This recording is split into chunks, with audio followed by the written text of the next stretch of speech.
বিজ্ঞানের জগতে সবচেয়ে বড় প্রশ্নগুলোর একটি, এই মহাবিশ্ব কি দিয়ে তৈরি? এর উত্তর খুঁজতে ইউরোপীয় একটি টেলিস্কোপ যুক্তরাষ্ট্রের ফ্লোরিডা থেকে মহাকাশে উৎক্ষেপণ করা হয়েছে। এই মিশনের নাম ইউক্লিড, যা দূরবর্তী কোটি কোটি গ্যালাক্সির ছবি তুলে এই বিশ্বব্রহ্মাণ্ডের একটি নিখুঁত ত্রিমাত্রিক বা 3D ম্যাপ তৈরি করবে। বিজ্ঞানীরা এই ম্যাপের সাহায্যে কথিত ডার্ক ম্যাটার ও ডার্ক এনার্জি সম্পর্কে ধারণা পাওয়ার চেষ্টা করবেন। ধারণা করা হয় মহাবিশ্বে আমরা যা কিছু দেখি তার সবকিছুর আকার ও বিস্তৃতিকে এই দুটো জিনিসই নিয়ন্ত্রণ করে থাকে। তবে গবেষকরা স্বীকার করে নিয়েছেন যে এই ডার্ক ম্যাটার ও ডার্ক এনার্জি সম্পর্কে তারা এখনও পর্যন্ত তেমন কিছুই জানেন না। এর কোনোটি সরাসরি চিহ্নিত করা যায় না। এখন এই দুটো বিষয় সম্পর্কে জানতে ইউক্লিডের তৈরি 3D ম্যাপ ব্যবহার করা হবে।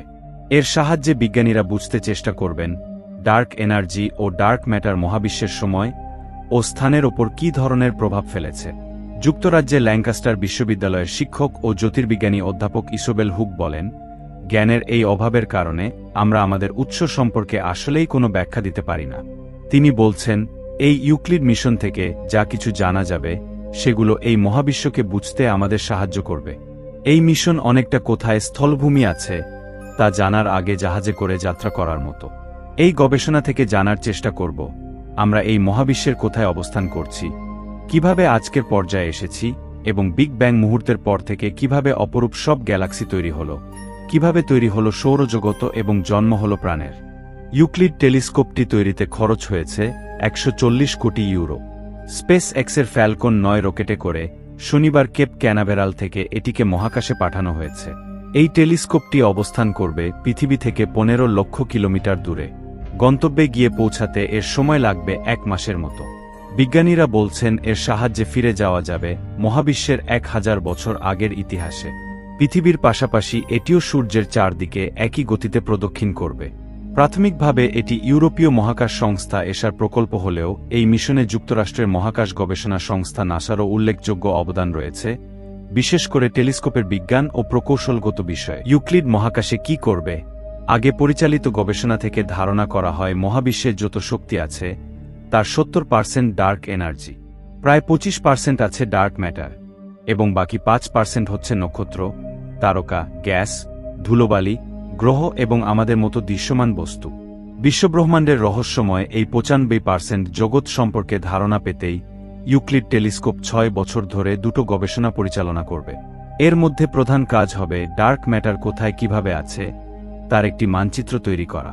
এই বস্তুটি সরাসরি চিহ্নিত করা যায় না, কিন্তু জ্যোতির্বিজ্ঞানীরা মাধ্যাকর্ষণ শক্তির দৃশ্যমান প্রভাবের কারণেই মহাবিশ্বে এরকম ম্যাটারের অস্তিত্ব সম্পর্কে নিশ্চিত হতে পারেন। উদাহরণ হিসেবে বলা যেতে পারে, এই ম্যাটারের উপস্থিতি না থাকলে গ্যালাক্সিগুলো তাদের আকৃতি ধরে রাখতে পারত না। এই শক্তি স্ক্যাফোল্ডিং হিসেবে কাজ করে। এটি অনেকটা অদৃশ্য আঠার মতো যা মহাবিশ্বকে একত্রিত করে রেখেছে। ধারণা করা হয় সেটা যা কিছুই হোক না কেন, এটাই ডার্ক ম্যাটার। এখান থেকে আলো বিচ্ছুরিত হয় না, আলো শুষেও নেয় না, এমনকি এখানে আলো প্রতিফলিত হয় না। এই বস্তুটি সরাসরি দেখা না গেলেও টেলিস্কোপের সাহায্যে জানা সম্ভব এটা কোথায় ও কিভাবে রয়েছে। বিজ্ঞানীরা বলছেন দূরবর্তী নক্ষত্রপুঞ্জ থেকে ছুটে আসা আলো বিশ্লেষণ করে এই ডার্ক ম্যাটার সম্পর্কে ধারণা করা পাওয়া যাবে।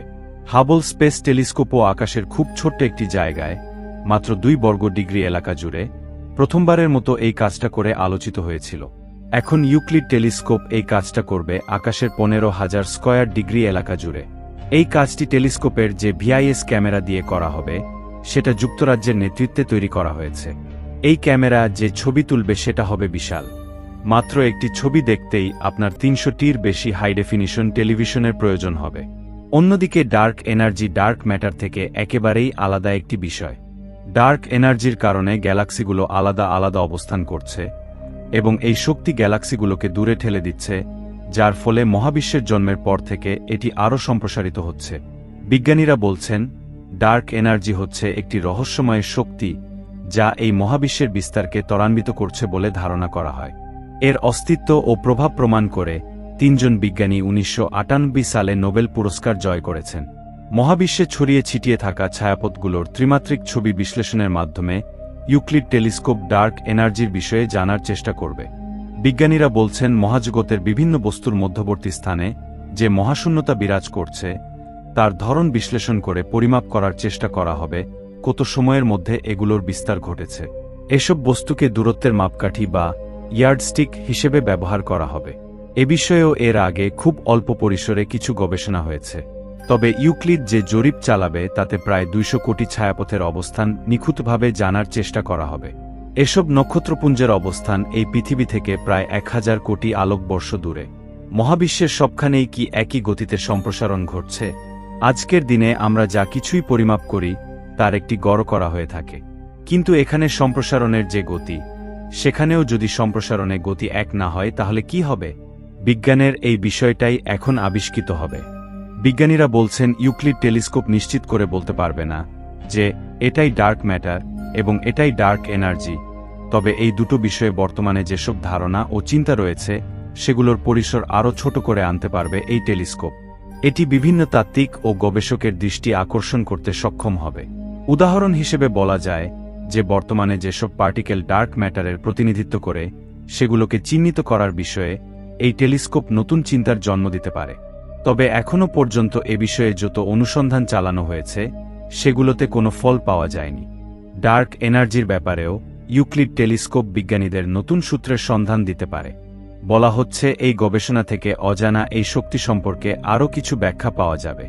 একটা সম্ভাবনা হল ডার্ক এনার্জি হচ্ছে আসলে পঞ্চম এক শক্তি, মহাবিশ্বের নতুন এক শক্তি যা শুধুমাত্র ব্যাপক মাত্রায় কাজ করে, ফলে পৃথিবীতে জীবনের ওপর এর কোনো প্রভাব নেই, বলেন ইউরোপীয় মহাকাশ সংস্থা এসোর একজন বিজ্ঞানী অধ্যাপক মার্ক ম্যাকোরকেন। তবে অবশ্যই এটি আমাদের মহাবিশ্বের ভবিষ্যতের ওপর বড় ধরনের প্রভাব ফেলতে পারে। যেমন এই বিশ্বব্রহ্মাণ্ড কত দূর পর্যন্ত বিস্তৃত হবে, এটা কি চিরকাল ধরে সম্প্রসারিত হতেই থাকবে, বড় থেকে আরও বড় হবে, নাকি এটা আবার একসময় ধসে গিয়ে আগের অবস্থায় ফিরে যাবে?